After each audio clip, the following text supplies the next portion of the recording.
सत्ययुग के समय की बात है।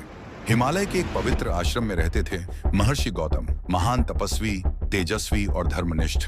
उन्होंने वर्षों तक तप किया था और देवताओं से वरदान पाया था कि कोई भी शक्ति उन्हें छू नहीं सकती। उनकी पत्नी थी अहिल्या, ब्रह्मा की अद्भुत रचना, इतनी सुंदर कि अप्सराएं भी उनके सौंदर्य के आगे फीकी लगती थीं। लेकिन अहिल्या सिर्फ सुंदर ही नहीं, वह बुद्धिमती, शीलवती और धर्मपरायण स्त्री भी थी।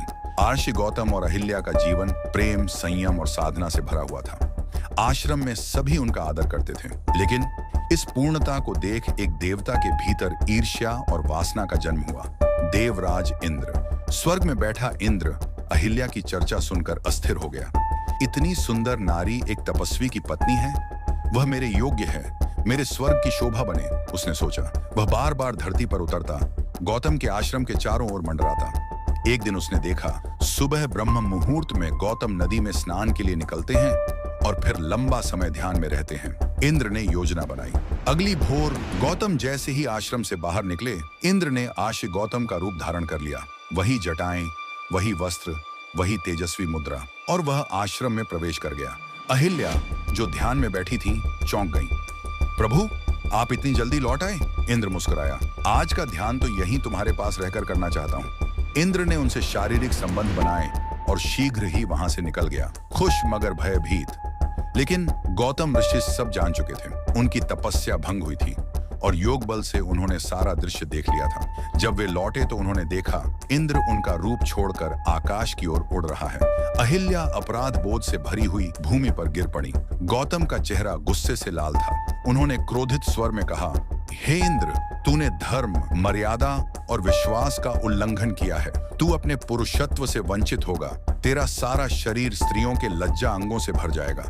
इंद्र उसी क्षण अपमानित होकर भागा। देवताओं ने ब्रह्मा से प्रार्थना की और ब्रह्मा ने इंद्र के शरीर पर उभरे अंगों को कमल की आंखों में बदल दिया। फिर गौतम ने अहिल्या की ओर देखा।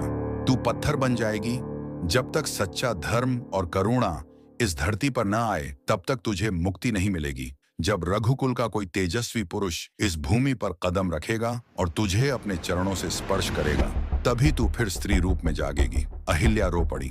पश्चाताप में डूबी उन्होंने कहा, मैं अपने पाप को स्वीकार करती हूँ। मेरे पत्थर रूप में भी मेरी चेतना प्रभु के नाम में बनी रहे, यही मेरी प्रार्थना है। समय बीतता रहा। वन में एक पत्थर पड़ा था, दिखता साधारण, मगर उसमें एक मौन स्त्री की आत्मा कैद थी। सालों बाद अयोध्या से एक राजकुमार श्री राम और उनके छोटे भाई लक्ष्मण महर्षि विश्वामित्र के साथ जंगलों में यात्रा कर रहे थे। जब वे उसी वन में पहुंचे, महर्षि ने कहा, हे राम, यही वह भूमि है जहां अहिल्या पत्थर बनी पड़ी है। अपने चरणों से उसे मुक्ति दो। राम ने विनम्रता से पत्थर को स्पर्श किया। तभी एक प्रकाश फैला, पत्थर टूट गया और उसमें से प्रकट हुई एक तेजस्वी स्त्री, वही अहिल्या। आंखों में आंसू, हाथ जोड़े उन्होंने कहा, हे प्रभु, आपने मुझे मुक्त किया। अब मैं केवल आपकी भक्त हूँ। राम ने उन्हें आशीर्वाद दिया और अहिल्या अपने पतिदेव गौतम के पास लौट गई।